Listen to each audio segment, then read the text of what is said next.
I'm going into that war room with it. So that's what we did, and all the way to the end. And I'll tell you, there were a couple of those 7. This session, there were 7. And there were quite a few that I really thought maybe we're going to lose a T21. Maybe we're going to lose a Vaping. Maybe we're going to lose a tax battle.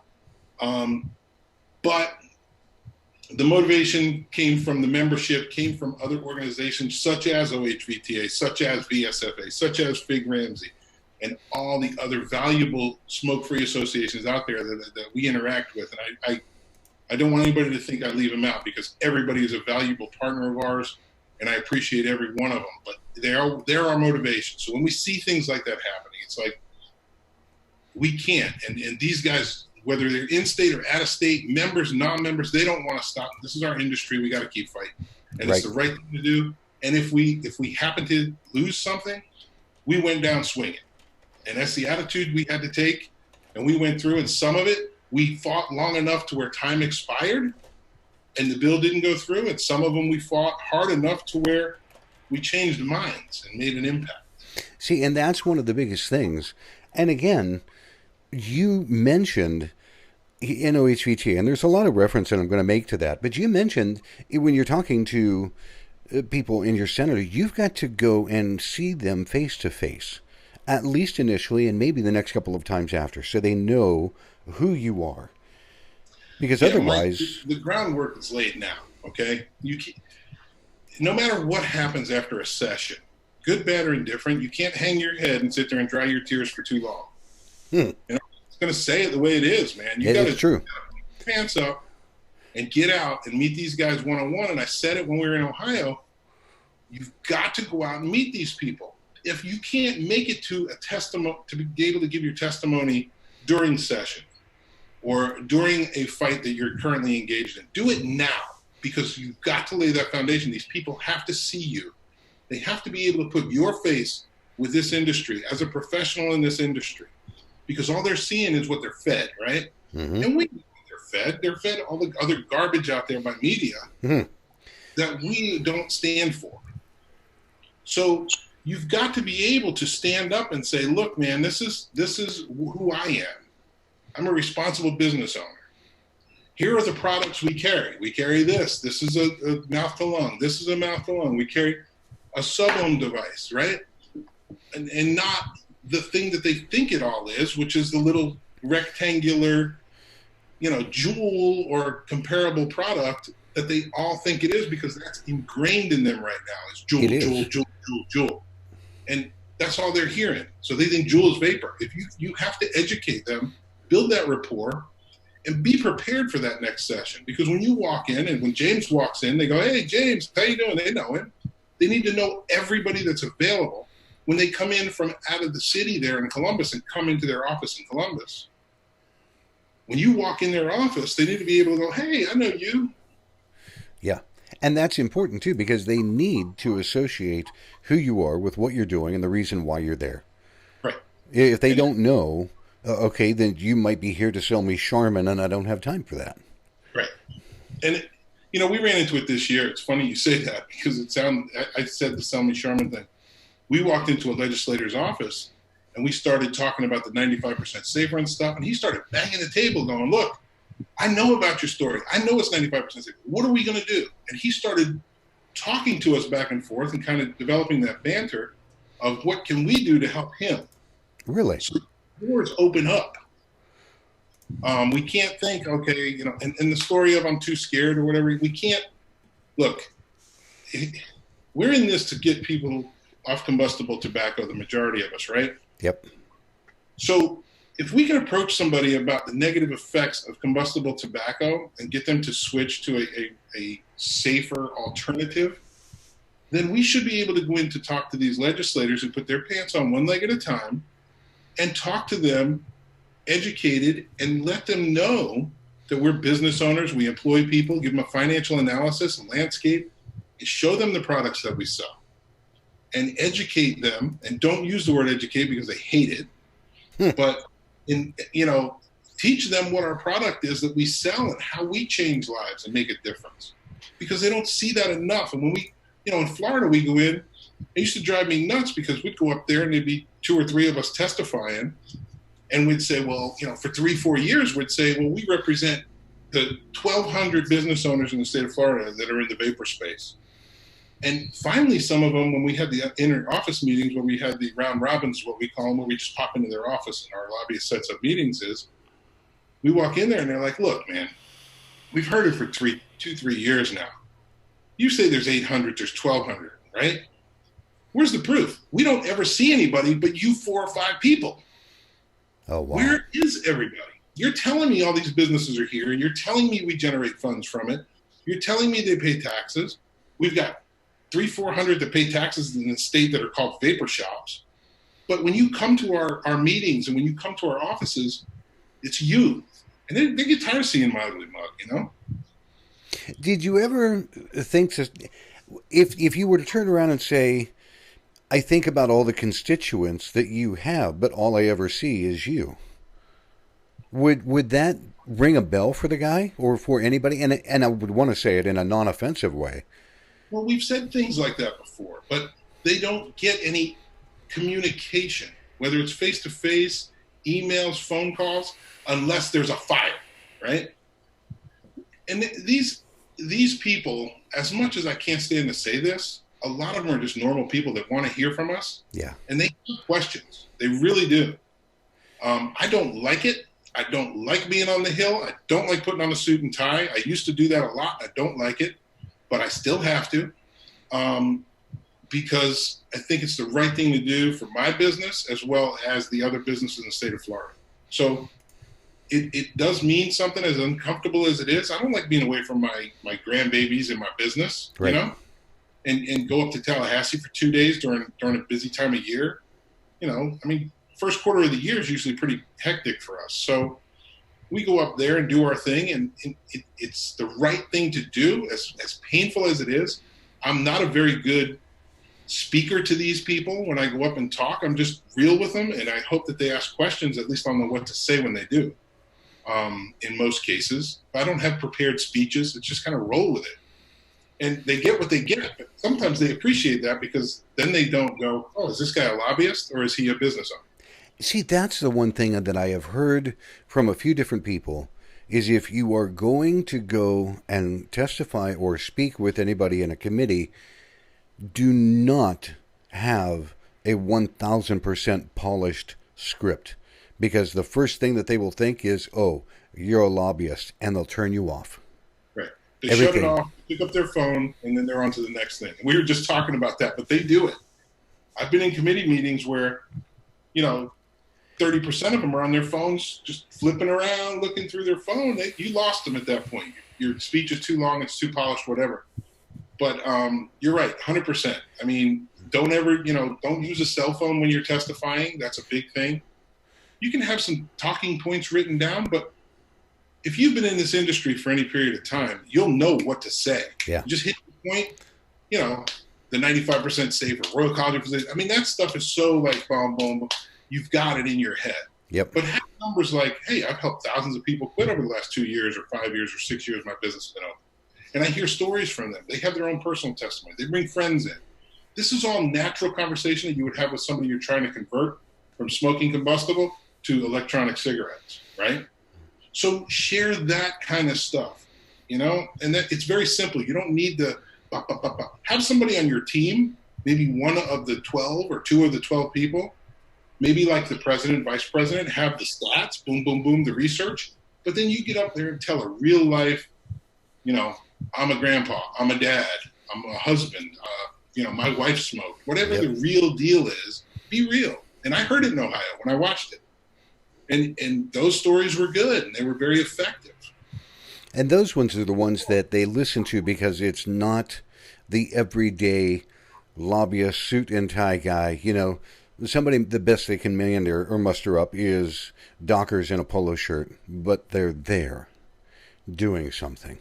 Yeah. And it has to be real. And here's the thing. Now is not the time for complacency. This year, everybody has experienced an enormous amount of legislation coming down on state, county, and city municipalities. Period. Nobody's going to deny that. So if you think you're safe, you're wrong. You better prepare.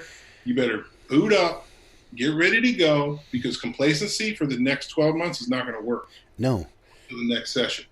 And people, you talk about complacency, and I see people online, new groups are popping up everywhere.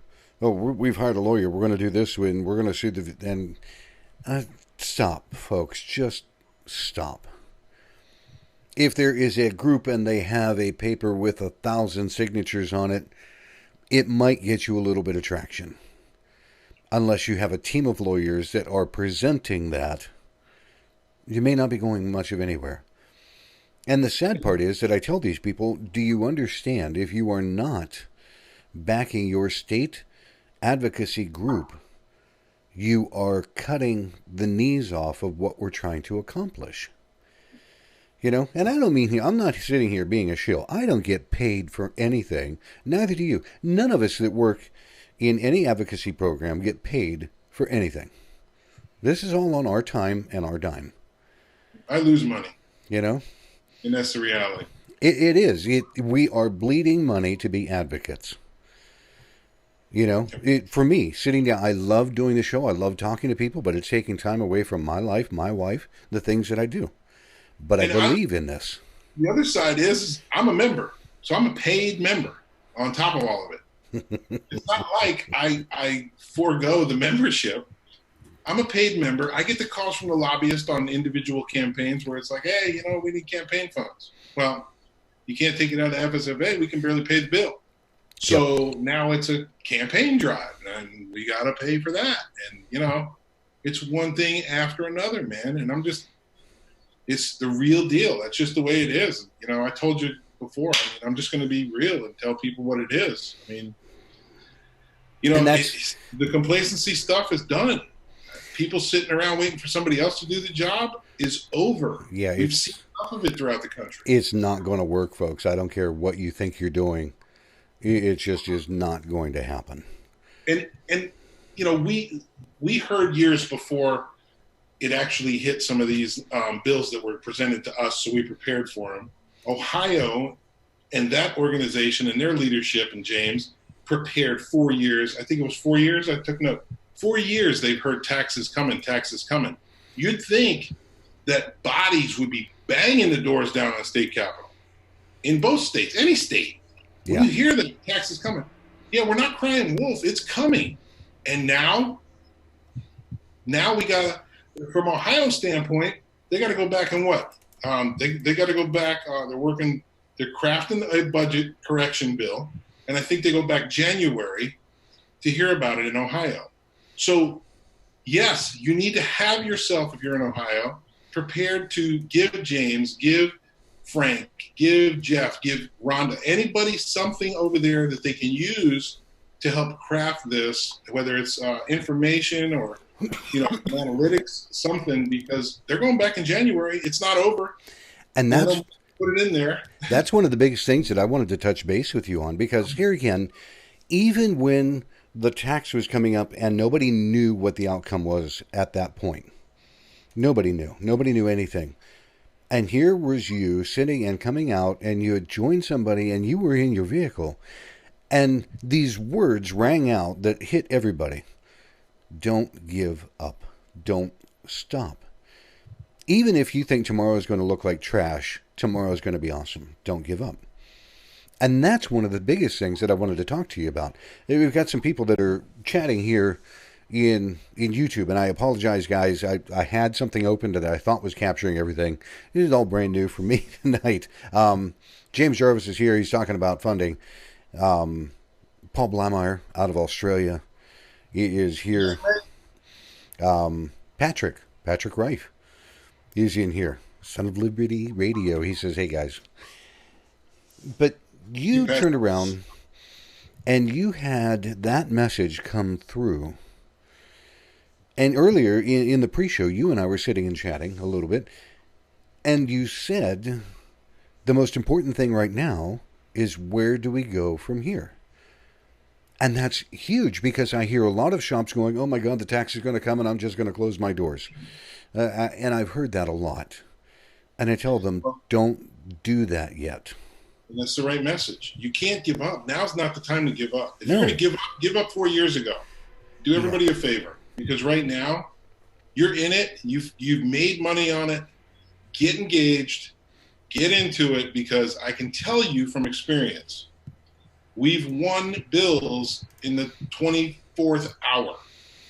And if James is saying there's a shot, and that organization is saying there's a shot through the Department of Taxation, and they're going to push back on this legislation, then you need to get behind it, pay attention to their social media venues, pay attention to the website, and see what you can do to help. Unless you're willing to close up, then don't wait for the taxes. Close your doors now. And that's the important one, is that people need to take website and see what you can do to help. Unless you're willing to close up, then don't wait for the taxes. You made me hear myself again. I turned the volume off on that because I'm trying to catch. This is not the right attitude. And I'm hearing it, I'm hearing it from. It's coming. It'll stop. I swear to God. I opened up the. No, I'm not talking about that. I'm hearing about the whole. You're hearing about PMTAs too. Oh my God, yes. People going, well, I'm moving on. I'm going. I'm going to focus out of the country. Well, thanks for focusing on us while you made money and now you're leaving. I appreciate that, but you're just leaving us high and dry now? Yeah. Can we at least focus until, you have to go? And I don't want to get on this whole PMTA thing, but that's the same attitude, and it's frustrating for those of us that are fighting in the industry and want to stay in it, because there's 40 million smokers out there still, guys. This isn't over. It is, because there are things that are still in play and in process that we do not know the outcome, that may drastically affect the PMTA process. I have hope. I'm a little guy, but I have hope. Yeah. Right? And it's not something that we can prove. We don't know what's going to happen, but I'm not going to throw the towel in and say, oh my God, I'm going to roll over and play dead. Bullshit. I'm not doing that. But it's the one thing that I need for the people that are listening or watching or going to catch the podcast later. People in Ohio, you need to back up and say, right now, at the worst case, you still have 10 months to convert smokers, at least. And you probably have a lot more than that. You still have time. You still have the rest of this year and into springtime next year. Don't roll over on the smokers, because they're the ones that are going to suffer. Look, you opened your business with a passion. Don't give up the passion. Yep. Keep your passion. You guys open this business, and no matter what state you're in, you open a business with a passion. Stick to the passion and keep going. We press through. I mean, we've been through the whole dropping the bomb of the deeming regulations, right? Now, they're not enforced, but it still dropped, and we thought it was the end of the world. Yeah. And again, I'm not a manufacturer. I'm not a distributor, but and I know it's a lot of pressure. I get it. But there are responsible business owners out there that will support you guys. And it's not time for you to just dump focus on the U.S. market. There are ways we can continue to do business here in our country. And it is important, because if we give up and roll over right now, everything is going to go horribly. But here's the thing, and you touched on it a little bit ago. The people in Ohio need to understand there's something, a legislative agenda or a meeting or whatever is going to happen in January. Meeting, yep. And at that juncture, the industry in Ohio will have another chance to say, look at the horrible things that have happened because of your 10-cent per mil tax. Yep. And we will be able to have data to say, look how many shops closed, or look at the price increase, look at the sales decline, look at how many jobs were lost. What are you folks doing? And that's the Department of Taxation, and there will be calls to action, okay? You can count on that. And when there is, we need to be prepared to respond to those calls. Yes. Otherwise, you're not going to get any different result. And Mike, you brought up a bunch of good points. I mean, you know, the whole financial analysis piece, shops have closed, we've moved, we've lost this revenue. Those types of things are going to be key in your calls to action and your testimony when needed. And you have a great leadership team that will be able to guide you through when to show up, what the talking points are, who to talk to. But in between now and then is when you need to have the conversations, develop the rapport with your local legislators and set up meetings with them. And if you cannot get a meeting, then a phone call or an email, and they're more likely to respond to you out of session and at least have an understanding of, okay, this person needs to talk to me. Let's see what's going on, and open that door. It'll pay off later. It's the one thing when you say paying off later, everybody in this industry, if you're having a cow or a meltdown now, and you have been in business before, let's go back and step and say before 8/8/2016, and you're still around and you're still doing business, you have already survived some pretty healthy and major hurdles in the business. Whether you're a shop owner, whether you're a manufacturer, whether you're a distributor, it doesn't matter. You had to do, if you're a shop owner, you had to get everything aligned and get everybody's paperwork in order to be able to continue. If you're a manufacturer, you had to do the bottles, you had to do the labels, you had to, all of these things. This is just one more thing right now. Okay, I'm not going to go and touch PMTA and all that right now. What are we doing between now and May of next year? That's what we want to focus on. So let's take a good hard look at something, folks. Everybody is crying, complaining, their hair's on fire about taxation in Ohio. Ladies and gentlemen, that taxation does not start until October 1st. So you would have the month of October, November, and December to have to seriously weather through to get to January when we can have all of this changed. Did James say it's in January, the Department of Taxation? I believe so. I'm pretty sure it's January. So and look, I'm not trying to make light of it, and I want everybody to understand that. I get it. It's a tough nut to swallow, okay? I get it. It's not good in any way. No. But it's what it is. What the rule is right now is taxation starts in October. Correct. So you must conform to it if you're going to stay in business. And prepare for it now. You've got time, right? Then do that, and you've got manufacturers, responsible manufacturers around this country that are willing to help. I know it. I've seen it. I've seen some of the posts, some of the threads. And the best thing to do is become a member of your state organization, pay attention to what they're sending out, and you'll be able to do business the best way you can until you get to that Department of Taxation meeting where you can all band together as one big unit and go for it. Mm-hmm. And we've been there. I'm telling you, it's, and I'm speaking from experience, and it's not easy. I get it. But you guys have to do it if you want to stay in business and do the right thing and just conform for those 3 months. But you've got time to prepare. And I would not want to be in that position. I'll be honest with you. I would not want to be in that position. But you are. And that's the hard part about it. And I have to watch some of my good friends go through it.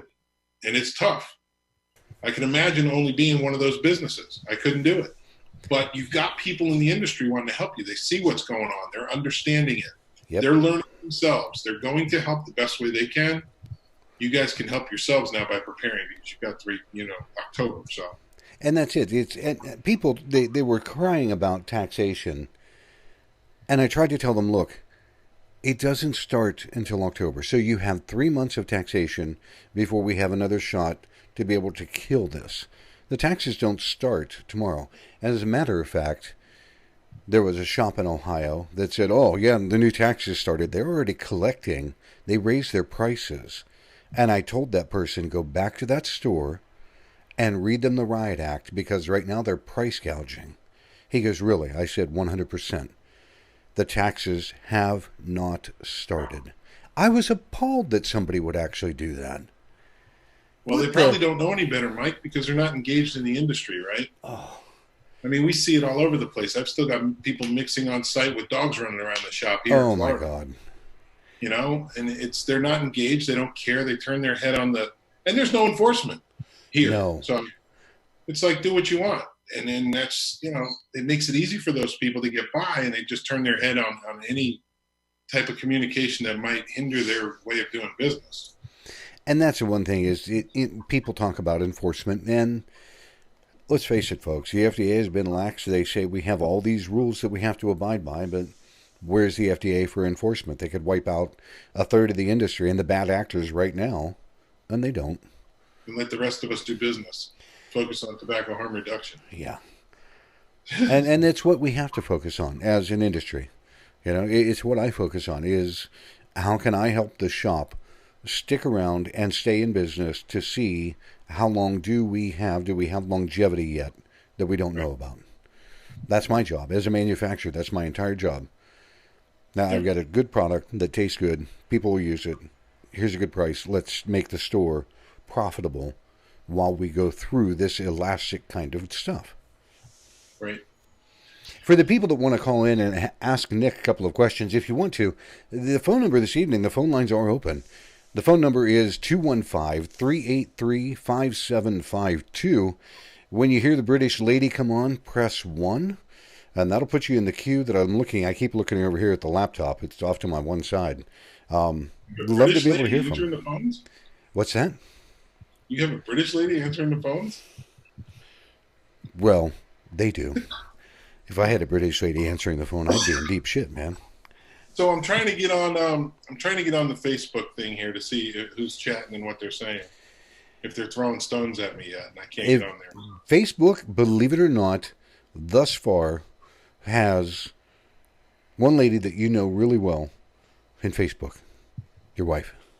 There are a lot of people are in the YouTube chat, and this is one of those nights where a lot of people may stop and go back and look at things in the replay, which is good. Gotcha. But again, the Facebook is like, it is so far behind it's not even funny. Yeah. All right. I believe, if I'm not mistaken, we're going to check this out real quick. Right over here.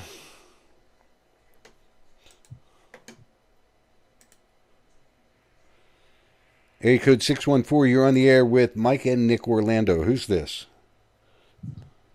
This would be James Jarvis. Mr. Jarvis, how are you doing, sir? Good. How are you doing, buddy?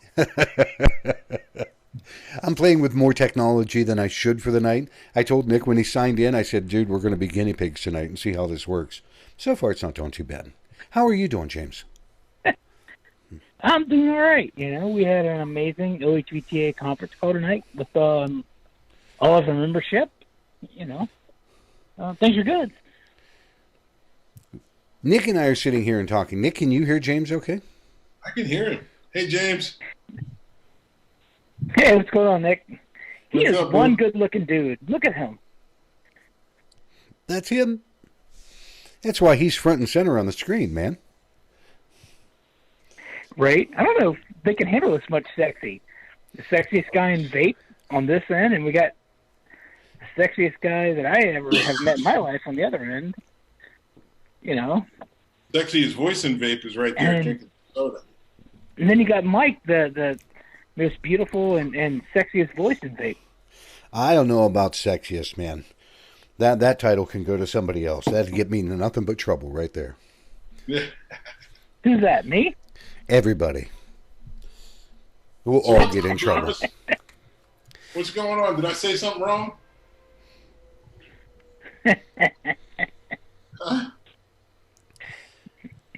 James, tell me, in January, about what time or when are we looking at having another shot in Ohio to try to mitigate or kill some of this taxation?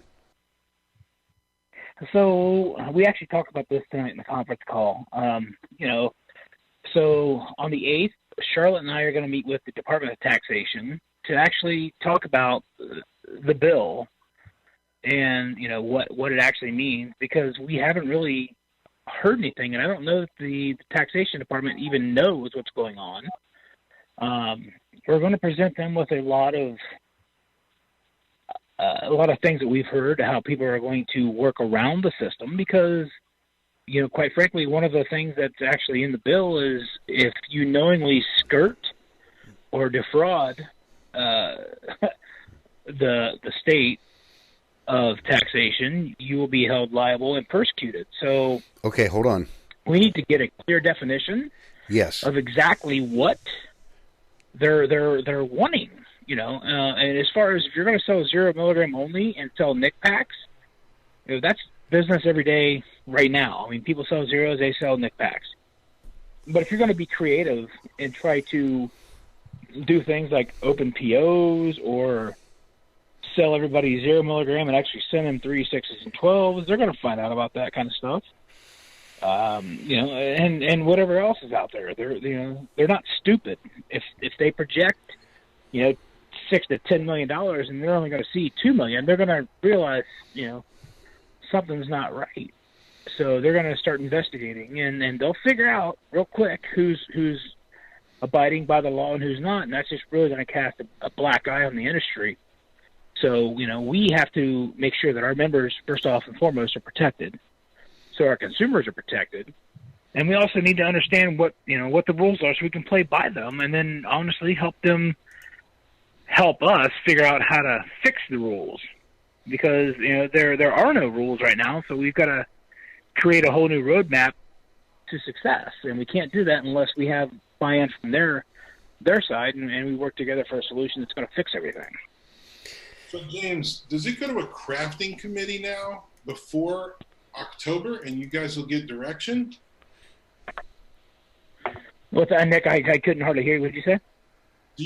Does that, now that it's passed, does it go to a crafting committee before it's to draft the actual verbiage on how you're going to do this, like the roadmap? I think that's why we're going to the tax commission, because honestly, Nick, there's no roadmap. There is a bill that was passed with no instructions attached. Typical. So let me give you an example. So, as a definition of e-liquid is anything that contains nicotine. And Nick, I see Nick making some kind of motion on the screen. I can't.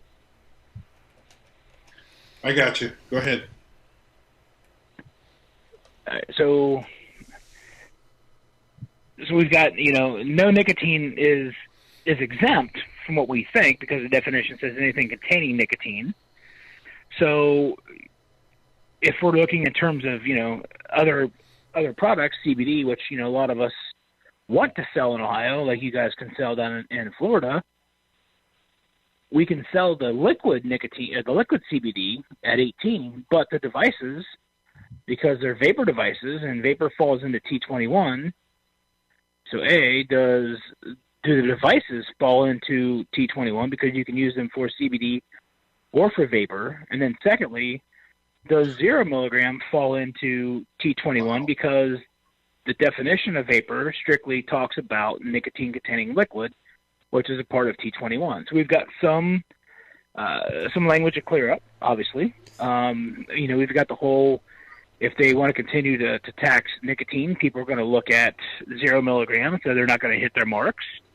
So are you know, and we also have a representative that's already wanting to introduce language that's going to separate pod systems from open systems, you know, the liquid and then the pre-filled pods, to help fix this problem. But we obviously need to identify the issues in the taxation department before we proceed with any kind of a bill, because we don't know exactly what the bill means. Do you have a platform where you're communicating all that, like your website or anything, for everybody to go and view it? Right now, we don't have anything put up there because we don't know. I mean, I don't want to put any false information up for anybody. What we covered tonight, we covered with our membership, and we're going to send all the information out from tonight's conference call to all the members via a members recap. So, the membership that was not able to attend the call tonight are going to get a recap of what's going on. But, once we meet with the Department of Taxation next week, we'll have a little bit more clear information, and we anticipate having probably 2 to 3 more meetings with the Department of Taxation. Perfect. Well, James, so it's not over, right? James? Sorry, I'm trying to catch you, Nick. I said it's not over, right? I can only hear Nick if I have my headpiece in, and I can't hear Mike if I don't. Mike. Nick was asking, things are not over yet, correct? Correct. So things are not over yet. I didn't say we've got a long way to go. So we've got a long way to go. We've got the next. The tax doesn't go into effect till October 1st, and so the tax goes into effect October 1st, but the tax correction bill starts in January. Perfect. James, do you have just a minute that you can hang loose? Can you stick around for a couple minutes yet? Yeah, I'm good. All right. We're going to take just a minute and do our sponsor slot, because without our sponsors, Smoke Free Radio could not do what it does. I definitely couldn't do what I'm doing. So everybody just kind of hang loose for a few minutes. We'll be right back.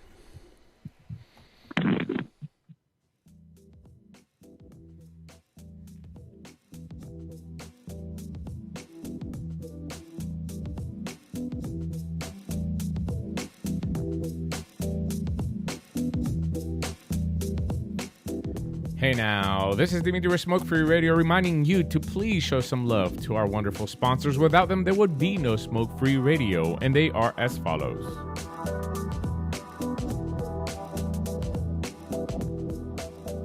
All the way from Florida, Moon Mountain Vapor, with locations in Florida, and their liquid available for wholesale and retail, moonmountainvapor.com.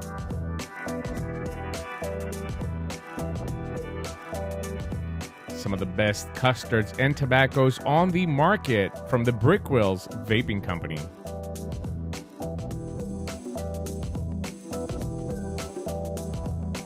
The lovely Shell with a vapor bar, locations in Texas, Virginia, and West Virginia. And of course online at thevaporbar.com.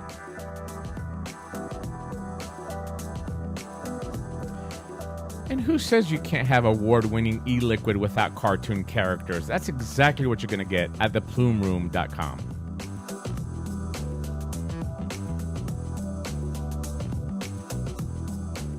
And finally, of course, the Vaping Advocate magazine that has generously provided the telephone lines for you to communicate with us. Thank you for your support.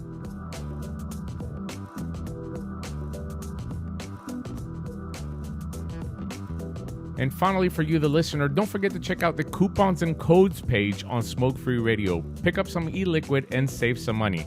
From all of us here at Smoke Free Radio, thank you for your continued support.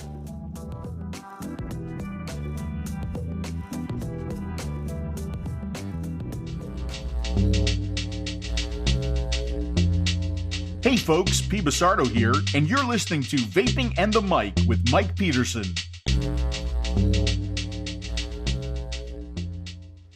Coming back from our sponsor slot, this evening, our guest that's on the video is Mr. Nick Orlando from down in Florida.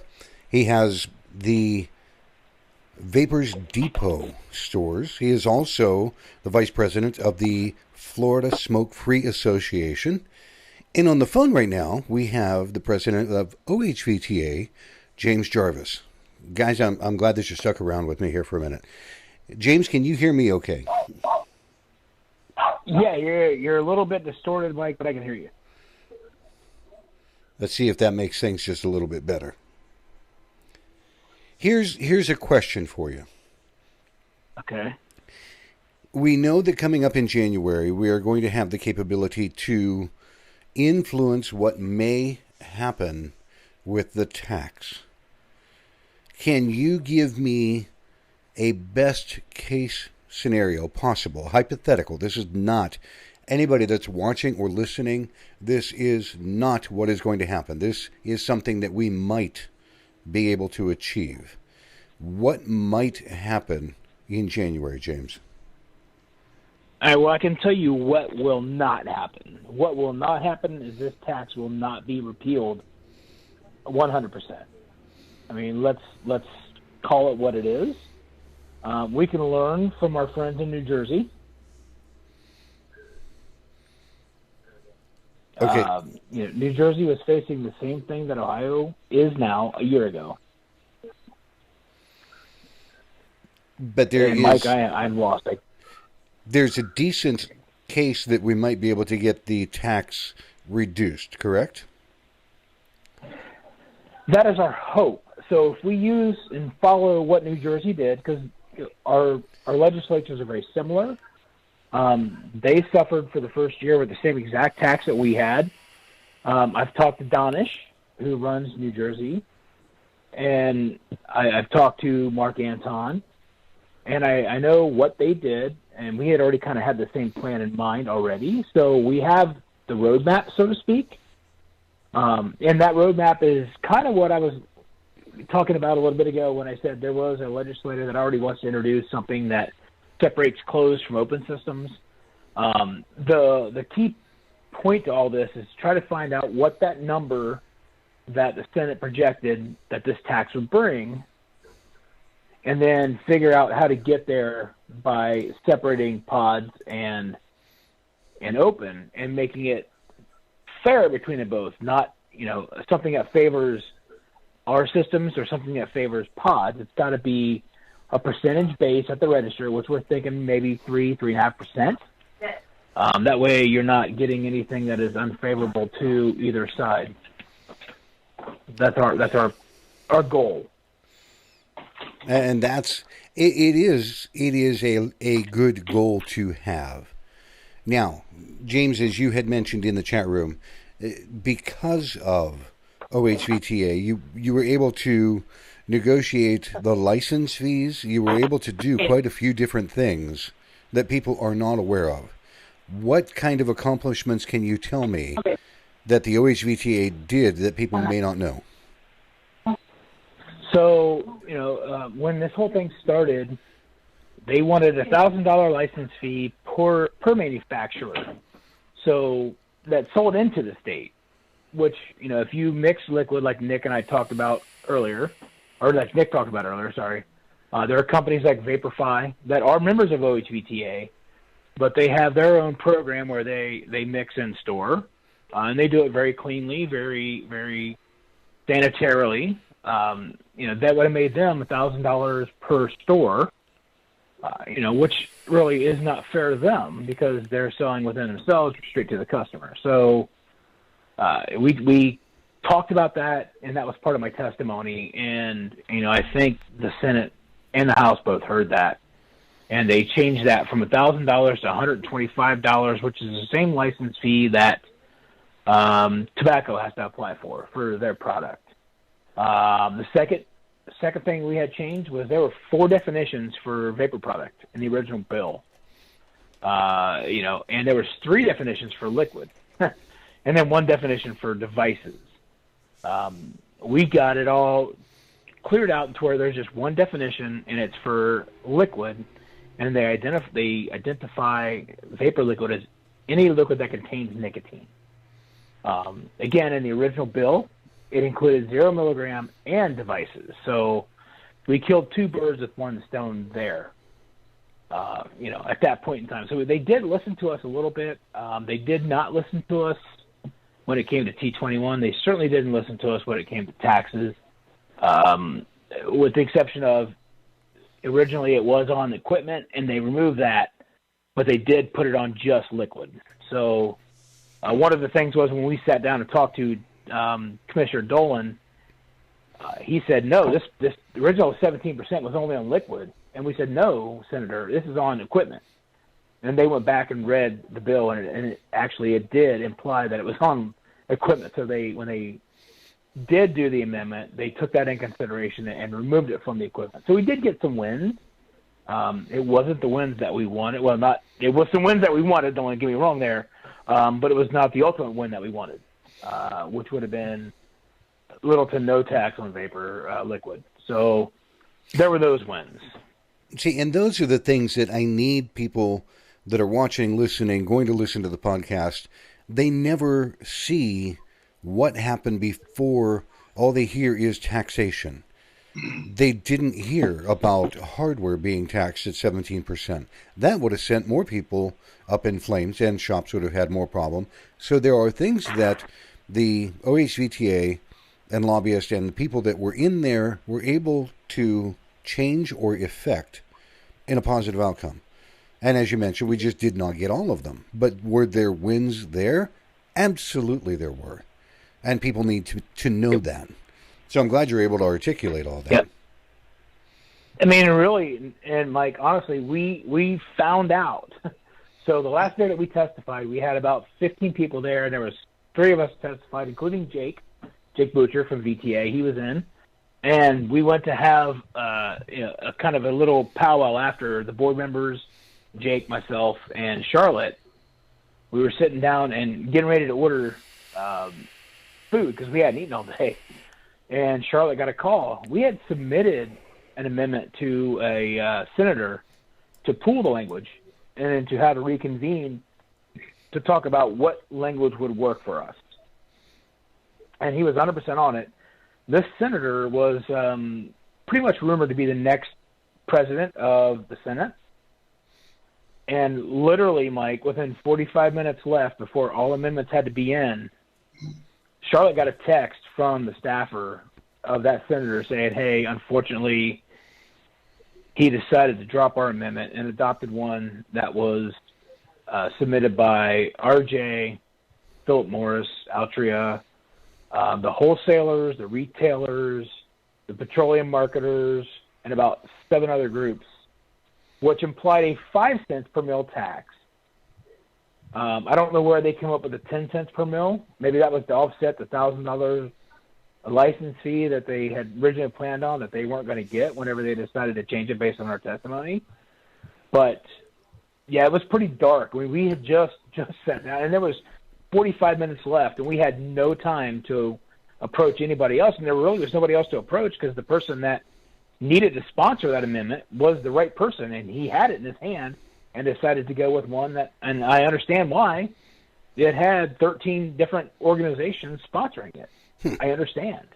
Unfortunately, I don't think he realized the difference between closed and open systems, and he was one of the ones we never met with one-on-one, but him and Charlotte had a really good relationship, and he was going to adopt that language just on her recommendation alone, and unfortunately, the other group, the other 13, got to him. And Jewel, oddly enough, Jewel was with us on our legislation, which many people hate Jewel, think they're garbage, think they suck for the industry, but I'm telling you, they supported our method of taxation, which was none, and they supported our reduced licensure fee, which we were okay with. We differed on T21, but we were able to concede. We would have conceded, and we did, on T21 on our amendment to get no taxation and a license fee. They agreed with us on that bill, and the both of us lost to the other group. So it was just unfortunate. And that's important too. James, do you have anything else that you want to tell or ask Nick? I'm going to take a few minutes here because there are some other questions that I really want to address with him. I'm glad that you called in because people need to hear this kind of thing. You know what? I absolutely love Nick. I admire Nick. I look up to Nick. He is one of my most favorite people in this industry, him and Dolores. They are just amazing people. My wife and I absolutely love them to death. And I'm glad you had him on because he gives a perspective that not many other people can give. So I thank you for that. Nick, love you guys. I'm going to bow off and hang up and let you guys continue. Thank you. Love you guys too, buddy. Be good. We'll talk soon. James Jarvis from the OHVTA. Now, Nick, let's talk turkey for a minute. All right. You were able to hear a lot of what has gone on and kind of now have this knowledge that the general public can now understand. I'm going to ask you what your question was. Where do we go from here? So I think we kind of spelled it out in the beginning. Yep. We as Ohio industry responsible business people, right? Is that who you're referring to? Yeah. Okay. We need to look at the positives. James hit quite a few. There are also 7 new members of Ohio OHVTA since the taxation was announced. It's not over. The positive is you need to get active now, not when it's on fire, okay? So, I mean, they had a great turnout the last couple of hours of this thing, right? I mean, let's be honest. The organization showed numbers, showed testimonies, but you guys need to be out getting active now. Active members. We've heard it before. So when you're looking at it, you need to pick your heads up and let's go. I mean, it's not over. And I can't say it enough, and James just reiterated it. You've had a lot of wins that nobody paid attention to just now. Hopefully they're hearing it. There were several wins within this session in Ohio. It could have been much worse. And I know it doesn't ease the pain of taxation. No, but that's... know that there were wins. There could be more. And that's why I wanted him to voice all of that. People don't realize. They see the tax and that's the end of what they see. But they reduced from $1,000. When I heard that as a manufacturer, I went, there's no way in hell that I can do business in the state of Ohio. Not going to happen. I'm not going to pay $1,000 to do it. I'll go somewhere else. But now it's reduced to $120. I can do that. Hardware, 17% tax on hardware they had removed. Right. And that would have been devastating, okay? That's huge. I still wouldn't have thrown in the flag, but it would have been devastating. Yep. Because there is that Department of Taxation meeting that you can come out of winning more. And I truly believe that Ohio and the OHVTA and their membership, if they get active, can make it happen. And I know that everybody that is hearing this in Ohio knows what the right thing to do is. And it's become a member of that organization, get plugged in, answer the calls to action, and be active and get out and talk to your local legislators. It can happen. It will happen if you do that. And you don't have to lock your doors, because locking your doors is a pain in the butt. Who wants to do that? Yeah. You might have an insight on something. You mentioned the people that should be answering calls to action. Do you have any kind of knowledge of other groups that make a call to action and they get a response, like the American Heart Association or even the cigar industry? When they put out a call to action, what happens for their group? Well, I don't know exactly how their call to action goes out, but I can tell you when they're needed, the numbers show up, okay? So I don't know what venue they put it out on. We have venues on social media like CASA, emails, VTA, those types of things, plus our state organizations.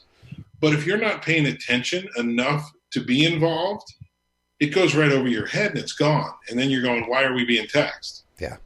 So if you're not paying attention to it, you'll miss the call, right? But I know that when I sit in those rooms, and Florida, we've got a huge cigar industry here. And you brought up cigars. And we've sat in. I mean, the marijuana industry here, they're trying to get it legalized and, all this stuff. When they put a call to action together, those people show up with open arms ready to go with pockets full of money, right? It's a whole different ballgame. We put it out on social. We put it out through these other orgs like, CASA and VTA and those guys, Safada, whoever puts it out for us and helps us in any given state. And it's like, oh, well, it's not going to happen because so-and-so's there fighting it or whatever. And that's fine with years past. It's changed. You better start answering the calls to action, and that's everybody.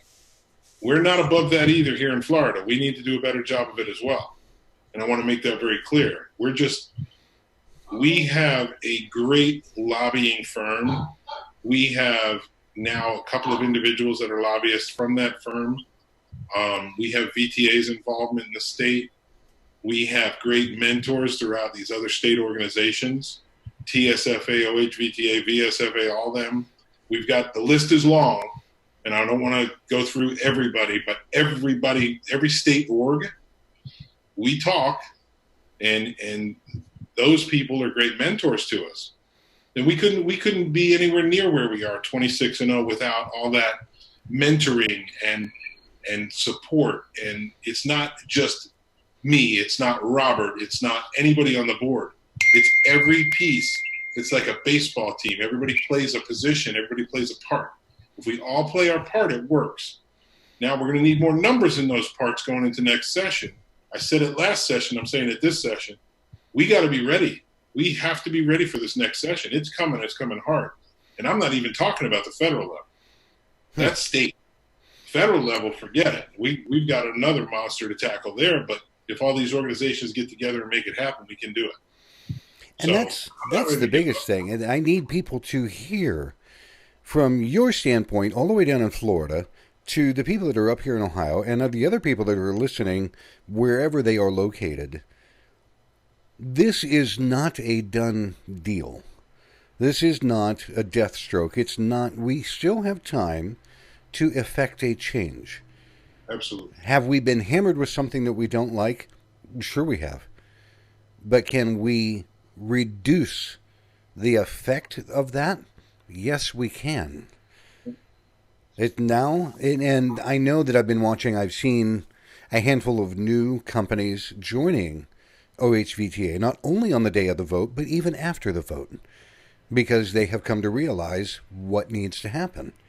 Right. If we're not all working in concert, we're all going to die on the same boat that sinks.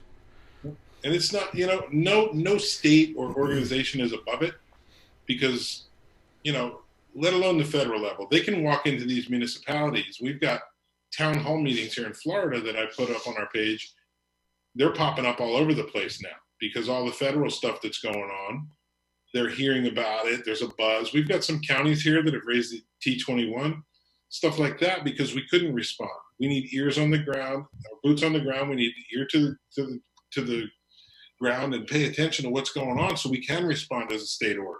But we need people involved to be able to get that banter going back and forth. Without that open communication, we cannot help all the cities in the state or counties. And we want to do it, but we can't keep losing these little cities and counties, because as we do, before you know it, the whole state's gone. And then they're preaching about how great it works in these little counties and stuff, and then we're losing it. So we need to be heard at all these town hall meetings and everything. And that's one of the other things that people don't realize is something that is taking effect in San Francisco is being, unfortunately, mimeographed in other small towns in New York. And there's another state on the East Coast that is looking to try to do a total flavor ban. If people don't stop and make their voices heard, they're going to get steamrolled. Right. And get involved. I mean, you gotta be in your state org. If there's two of them, get involved in both of them. It doesn't matter at this point. Get involved in both of them. You'll be double smart. You know what I mean? I mean, Yep. Get engaged. If you're in this industry, get engaged, because without it, you're not going to be able to survive. We're not going to be able to survive. The more, the merrier.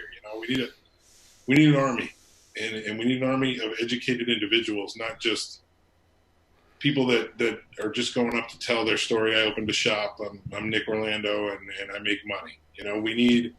We need talking points, professional talking points. We have lobbyists that do that. Give us the talking points. They're engaged year round to find out what is the tone of our legislators. Last year we had 46 freshmen. Our lobbyist had his work cut out for him, because he had to go kind of get an idea of what their personalities are and what their push was. And that's part of the reason why we were where we were, is we didn't have a chance to go in and introduce ourselves to these 46 freshmen. So, and two of our legislators are up on this congressional committee hearing that's been playing over the last 2 days, two Florida people. One, Debbie Wasserman Schultz, who was a crazy nut for like 3 years here. and then Greg Stubbe, who's a friend of ours, a friend of the industry, I should say, here in Sarasota. But they're both on there, and man, you've got to watch that replay of this lady we dealt with for like 3 years. She's a beast. I'll have to go back and watch that. I haven't even had time to check it out. But you'll see her. But Mike, and are you? First of all, if you have any more questions, I want to answer them. Oh, I'm good right now. There's not anything floating around in my brain. And then, are you going to make it in October? I am seriously working to get there. There's a good chance that I'm going to be there. I would love to be down there. So we've got a great panel, okay? We've got Phil and Dimitri. We've invited Tony. We've got our lobbyists going to be here, which is going to be huge. So if anybody's coming to Tampa in October, it would be a great opportunity, maybe bounce some questions off our lobbyists and see what the mindset is of a lobbyist. And that's what they're going to be there for. And you'll get to hear it firsthand of how that side works. But in between now and then, join your state org, know that they have a lobbyist, because all of them do, and get engaged. But we'd love to see you here in Tampa in October. I'm trying my best. Even when I had Austin Hopper on the show, he told me, he goes, if you don't, you've got no excuses. Yeah, he goes, if you don't, he goes, I got a house. What'd they say? A B&B. He goes, I got a room for you. Ready to go. BMX Tampa, Mike Peterson's coming. Yep. You know it, dude. I'm going to do everything I can to make it down there. It would be nice simply because that is, to me, I see a rotational hub that happens there, because you've got a lot of the southern states that will just pile in, right. And it's a working hub for a lot of people to be able to get to know, to stop, to talk to, and learn. And what's neat is that we've got so many people flying in, right, to be able. The show is geared for that, okay? So it's geared at the right time with the right people. We've got some great speakers. Julie, I think, is committed. Julie Wosner from SA. Myself, James. James will be there behind our booth with us. I think he's bringing OHVTA, so Ohio's going to be represented. We're going to invite every state that wants to come hang out at our booth in case some people are from out of state and have questions for their org. So it's going to be that kind of show that responsible people will be at, and it's Florida, and right now Florida's wide open for business, right? So there hasn't been a show here for almost 3 years now, and I think it's going to give a lot of businesses an opportunity to meet people like yourself, people that have heard you, and I would love to have you here. Yeah, I'm going to do my best to be there. There's no doubt about it, because I would love to be able to take the time, and just so many people that are influential that I want to be able to stop, shake hands like yourself. When I got to meet you at the OHVTA conference, it was, honest to God, a wonderful thing. Stop. And then, seriously, because you and I have been talking since late 2016, and to finally be able to shake your hand in person was awesome. Seriously awesome. The feeling was mutual, because I never met you in person, as you didn't meet me. So it was very, very special, actually, and it still is. Yep, very much so. Talk to you, and I appreciate you and everything you do. I appreciate that, Nick. Nick, is there anything else that you want to tell people? Because believe it or not, our hour is gone. Really? It's already going for 10:15, dude. Oh man, that went fast. That's what I'm saying. We get on the show and time just goes bam, it's gone. That Jarvis guy can talk, man. I love him, though. I do too. And I needed people to hear the things that he was going to say. I had a rough idea, and being able to ask him the things that I did so people could hear it. Right. You know? It needed to be said. Yeah. And I wasn't the one to talk to about that, because James is in it. He's in it deep. Yep. Right? So, all the way up to his eyeballs. But I do appreciate you. They've just, people everywhere that's listening need to get active, wherever, whatever the state is. Just get active, get out and meet your legislators, man. It's about that time. Otherwise, we're going to get stomped into the ground, and we don't want that, because then everybody will be screaming. It's the one thing, again, and you and I spoke about it at the conference. I remember you saying you have got to get out there and get in their face. And people stopped and looked at you. And you said, it's not to fight. He goes, but those people need to see you and shake your hand and understand there's a face behind what is going on. Right. You've got to get out there, shake hands, and say, how are you? Do you have a minute? Can I have a minute of your time? And it opens up to so many questions, Mike. It's insane. And they ask the craziest questions. Like, I mean, it surprises me that you will be sitting there shaking hands and they go, so you're in the vapor industry? What about that popcorn lung stuff? Does it still give you a popcorn lung? And it's like, oh my God, we're still talking about this. But that's their message. That's what they hear, right? So without us being there, they're stuck with that message, right? Yep. And I have seen it. I've heard it. So many legislators are undereducated. They simply don't know. It's not because they're stupid. It's not because they're one-sided. It's not because they are just wanting to slant everything in one direction. They truly don't know. Our industry grew so fast. They're still thinking it's new. We all know that it's been around for a while. Mm-hmm. It's evolved, right? We all agree to that. But they're all thinking this is a new industry because it's just now being talked about in the epidemic thing. So it's like, whoa, vapor. They don't smoke, they don't vape, and they're just in their own world. And they don't pay attention to it until now it's an epidemic. And it's like, whoa, what's going on here? And now they're regurgitating what they hear. So we've got to get out and talk, man. I can't stress that enough. I mean, I'm surprised every time I do. And again, I hear it all the time. I can't talk, or I'm not a good speaker. Just go up and introduce yourself. You're doing it to your customers every day. Yep. Just go say hi and say, I own a vape shop, or I'm in the vapor industry. And they will ask you questions that you'll be very comfortable answering because you do it every day. And that's it. It's the one thing that people forget. I understand they're legislators, they are elected officials.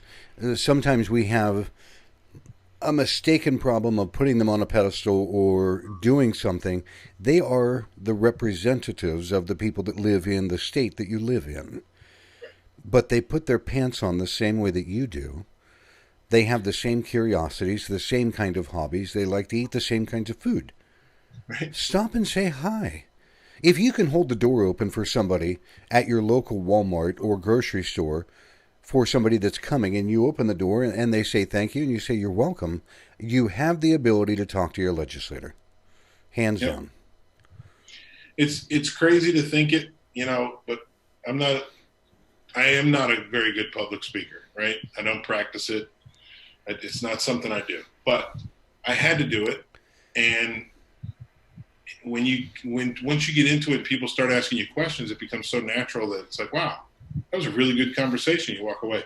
That's the biggest thing I hear, and that's why I keep stressing it, is people don't want to show up to the State House because they're not politicians, or they don't want to do it. They don't feel comfortable with it. You have to feel comfortable with it. It's a conversation. And they'll start asking you questions that'll just blow your mind, and they're very simple things that you can answer as a professional, as an expert in our industry, because they see vapor as the devil right now, and they need to understand what it is. It's the one thing that I hope people, when they stop and talk, being polite, to remind them, this is not Juul. And Juul is not this. That's right.